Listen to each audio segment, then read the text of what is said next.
सोचिए रात के 11 बजे हैं, कल सुबह 8 बजे आपको ऑफिस जाना है, आपकी गाड़ी में सिर्फ 12% चार्ज बचा हुआ है और एक लौता सोसाइटी का जो ईवी चार्जर है उसमें अभी 2 गाड़ियां वेट पे खड़ी हुई हैं। तो आप बताइए अब आप क्या करेंगे? ये मैं आपको फिल्म की कहानी नहीं सुना रहा हूँ, ये एक इंसिडेंट मैंने खुद ऑब्जर्व करा है किसी एक प्रीमियम सोसाइटी में, जहां 200 प्लस फ्लैट्स हैं लेकिन सिर्फ 2 चार्जर हैं, 50 से ऊपर गाड़ियां हैं और एक डीसी चार्जर और भी लगा हुआ है जो हरदम खराब रहता है।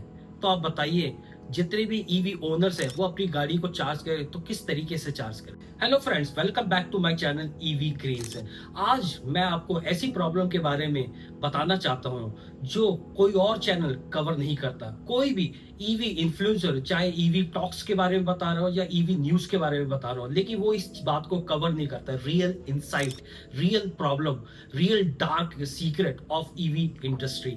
आज की डेट में आप ईवी लेते लेते हो, लेकिन आपकी सोसाइटी में क्या आरडब्ल्यूए ने ये इस प्रॉब्लम को, ईवी चार्जिंग से रिलेटेड सिचुएशन को एड्रेस किया है? और बिल्डर ने कहाँ ईवी चार्जर लगना चाहिए, किस तरीके से इंस्टॉल करना चाहिए, बेसमेंट में लगना चाहिए या नहीं लगना चाहिए, या गेस्ट पार्किंग में लगना चाहिए नहीं लगना चाहिए, क्या उसके एसओपीज है उसको डिफाइन करा है या नहीं? इसी प्रॉब्लम के बारे में हम विस्तार में डिटेल में बात करेंगे। और मैं आपको इस बात को क्यों बता रहा हूं, क्योंकि मैं खुद इस इंडस्ट्री में पिछले 3 साल से काम कर रहा हूं और नंबर ऑफ सोसाइटीज में मैंने विजिट करा है, नंबर ऑफ आरडब्ल्यूएस के स्टेट मैनेजर से बात भी करी है और मैंने बहुत सारी छोटी छोटी रूल और रेगुलेशंस और एसओपीज उनके साथ डिस्कस करी है। वही सारी चीजें मैं आपके साथ बैठकर बात करना चाहता हूँ। पहले आप इस वीडियो को देखिए जो सोसाइटी के, एक प्रीमियम सोसाइटी के कस्टमर ने रियल ग्राउंड सिचुएशन के बारे में इस वीडियो को सोशल मीडिया में डाला है। 4 गाड़ियां हैं चार्जिंग में लगी हुई हैं। 7 किलोवाट के चार्जर से जो चार्ज करते हैं तो एक गाड़ी को चार्ज होने में लगभग 7 से 8 घंटे लगेंगे। ठीक है जी। तो ये तो हमेशा खराब पड़े रहता है। और दिन में ये सिचुएशन है कि दिन में ये वाले भी ट्रिप मार रहे हैं बार बार। जब धूप होती है ना, गर्मी होती है, तो ये वाले चार्जर्स भी काम नहीं करते। 10 सेकंड, 20 सेकंड, 30 सेकंड बाद डीएक्टिवेट हो जाते हैं। सिचुएशन ये हो चुकी है कि ये तो सिर्फ वो गाड़ियां हैं जो अभी आई हैं।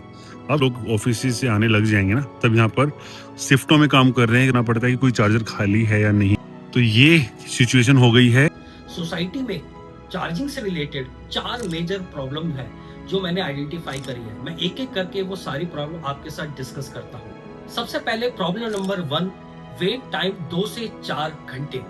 पीक आवर है सुबह 6 बजे से लेके 9 बजे तक और रात के 9 बजे से लेके 12 बजे तक है। और इस पर्टिकुलर पीक आवर्स में लाइन लगी रहती है ईवी चार्जर्स में। सारे ईवी ओनर्स कुछ ना कुछ तरीके से अपने आपस में बैठे रहते हैं, कोऑर्डिनेट करते रहते हैं, व्हाट्सएप ग्रुप के साथ कोऑर्डिनेट करते रहते हैं और कभी कभी तो मुझे कॉल करते हैं कि गाड़ी चार्ज हो गई है लेकिन कोई उसे लेने नहीं आ रहा है, और इतनी में ही वो आधा घंटा 1 घंटा उन्हें वेट करना पड़ता है। और इस तरीके की प्रॉब्लम सोसाइटी आरडब्ल्यूएस में बहुत आखिरकार देखी जा रही है। प्रॉब्लम नंबर 2, रात में 2 से 3 बार पावर ट्रिप। जब मल्टीपल ईवीज एक साथ चार्ज होती है तो पावर जो लोड है वो एक्सीड हो जाता है, जिसकी वजह से क्या होता है, जिसकी वजह से पावर ट्रिप हो जाती है। और एक बार पावर ट्रिप हो गया तो रात भर जितनी भी गाड़ी है वो खड़ी की खड़ी रह जाती है ईवी चार्जर में, लेकिन चार्ज नहीं होती। और सुबह सुबह जब ईवी ओनर्स अपनी गाड़ी में बैठता है तो देखता है कि गाड़ी तो वहीं की वहीं उतनी परसेंटेज में है। तो यही एक दूसरी सबसे बड़ी परेशानी है। प्रॉब्लम नंबर 3 कि चाहे वो एसी चार्जर हो चाहे वो डीसी चार्जर हो, लेकिन महीने में बहुत बार ऐसा होता है कि दोनों में से या तो दोनों या दोनों में से कोई एक चार्जर बहुत बार खराब रहता है। क्योंकि ईवी इंडस्ट्री अभी इवॉल्व हो रही है, चाहे वो सॉफ्टवेयर साइड हो चाहे वो हार्डवेयर साइड हो, इसलिए कभी कभी ऐसी प्रॉब्लम आती है कि जो चार्जर है वो रिपेयर होने में, मेंटेन होने में थोड़ा टाइम ले लेता है। कभी कभी पार्ट्स अवेलेबल नहीं होते हैं और कभी कभी सॉफ्टवेयर साइड भी एक ऐसी प्रॉब्लम खड़ी हो जाती है जिसके कोड को ठीक करने में थोड़ा टाइम लग जाता है। लेकिन ये सारी प्रॉब्लम का पूरा डायरेक्ट इम्पैक्ट किसके ऊपर पड़ता है? ईवी ओनर्स के ऊपर पड़ता है और उनकी फ्रस्ट्रेशन बढ़ती रहती है। और चौथा प्रॉब्लम, आरडब्ल्यूए को पता ही नहीं है कि क्या करना है, क्योंकि आरडब्ल्यूए पे 60 प्लस एज के मेंबर्स ज्यादा होते हैं और उनके पास जनरली ज्यादातर लोगों के पास पेट्रोल और डीजल गाड़ियां हैं। इसीलिए वो क्या करते हैं, ईवी ओनर्स की जो वो रियल प्रॉब्लम है, रियल इंसाइट अगर हम उनसे बात भी करें तो वो चीजों को थोड़ा लाइटली ले लेते हैं। मैंने जो अभी तक आपको प्रॉब्लम डिस्कस करी है, ये प्रॉब्लम किसी गुड़गांव की या नोएडा की या दिल्ली की नहीं है, ये पूरे इंडिया की सेम सिचुएशन है। अभी तक 12 से 15 लाख ईवी कार्स इंडिया में अवेलेबल है और चार्जर कितने हैं, सिर्फ 50,000 चार्जर। 80% से ज्यादा ईवी ओनर्स अपने घर में चार्ज करना चाहते हैं और इवन आरडब्ल्यूएस में भी सिर्फ 2 से 3% चार्जिंग फैसिलिटीज अवेलेबल है। तो आप देख सकते हैं कि चार्जिंग इंफ्रा की हमारी क्या सिचुएशन है।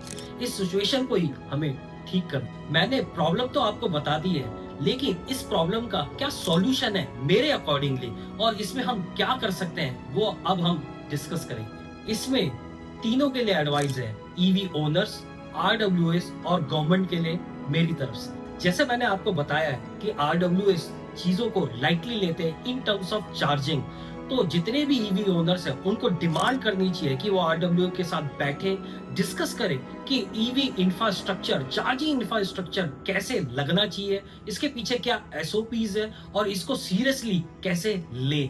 आरडब्ल्यू के लिए मेरी ये एडवाइस है कि आपको भी सारी चीजों को ध्यान से पढ़कर हर एक रूल और रेगुलेशन के लिए या गाइडलाइंस को जो गवर्नमेंट ने दी है उसके हिसाब से सारे स्ट्रैटेजी बनानी चाहिए कि कैसे हम इस प्रॉब्लम को सॉल्व करें। और इसका सबसे पहला सॉल्यूशन क्या है कि आपको कहाँ जो जहाँ चार्जिंग पार्किंग में लगनी है वहां केबल का कनेक्शन सही होना चाहिए, प्लस एक अच्छा वेंडर फाइनलाइज करना चाहिए जिसके चार्जर्स रिलायबल हो और जो प्रोएक्टिव हो इन टर्म्स ऑफ रिपेयरिंग और मेंटेनिंग दी चार्जर। अब इसमें गवर्नमेंट का क्या रोल हो सकता है? गवर्नमेंट का सबसे इंपॉर्टेंट रोल ये हो सकता है कि वो जितने भी सीपीओज है ईवी चार्जिंग से रिलेटेड या बैटरी से रिलेटेड कंपनीज है उनको सब्सिडी प्रोवाइड करें, उनको इन्वेस्टमेंट के लिए पैसे की फंड्स की जरूरत होती है, उनको फंड्स प्रोवाइड करें, क्योंकि अगर उनके पास फंड्स होगा तो वो ज्यादा से ज्यादा ईवी चार्जर्स मार्केट में इंस्टॉल कर सकते हैं या रिपेयर एंड मेंटेनेंस से रिलेटेड अगर स्किल सेट रिक्वायर्ड है उनको हायर कर सकते हैं और यहीं वो फंस जाते हैं। तो गवर्नमेंट को ये करना चाहिए। दूसरा, आपको पता ही है कि पेट्रोल के दाम कितने इंक्रीज हो गए हैं, ये चीज पीएम मोदी ने बताई भी थी, तो उसके अनुसार धीरे धीरे अब डिमांड बढ़ने वाली है। 2026 से डिमांड इंक्रीज हो गई है और 27-28 तक डिमांड पीक में आ सकती है, जिस हिसाब से हमारी रियल करंट सिचुएशन चल रही है। तो इसके लिए हमारी गवर्नमेंट को फंड ज्यादा से ज्यादा रियल सिनेरियोस को समझने के लिए स्टार्टअप को देना चाहिए। मेरा फाइनल वर्डिक ये है कि अगर ईवी इंफ्रास्ट्रक्चर को इंप्रूव करना है और ईवी एडॉप्शन को बूम करना है तो आरडब्ल्यूए को, ईवी ओनर्स को और गवर्नमेंट को हैंड इन हैंड काम करना पड़ेगा, एक साथ काम करना पड़ेगा, तभी जाके ये रियल प्रॉब्लम का सॉल्यूशन निकल सकता है और ईवी बूम हो सकता है। तो आपका आरडब्ल्यू की हालत कैसी है, वहाँ ईवी चार्जर सही चल रहा है ही नहीं चल रहा और उसकी सिचुएशन कैसी है, तो मुझे कमेंट करके बताइए। अगर मेरा ये वीडियो आपको हेल्पफुल लगा हो तो आप अपने आरडब्ल्यू ग्रुप में इस वीडियो को शेयर करें और रियल इनसाइट के लिए इस चैनल को सब्सक्राइब करें, लाइक करें और दोस्तों से शेयर करें। Thank you.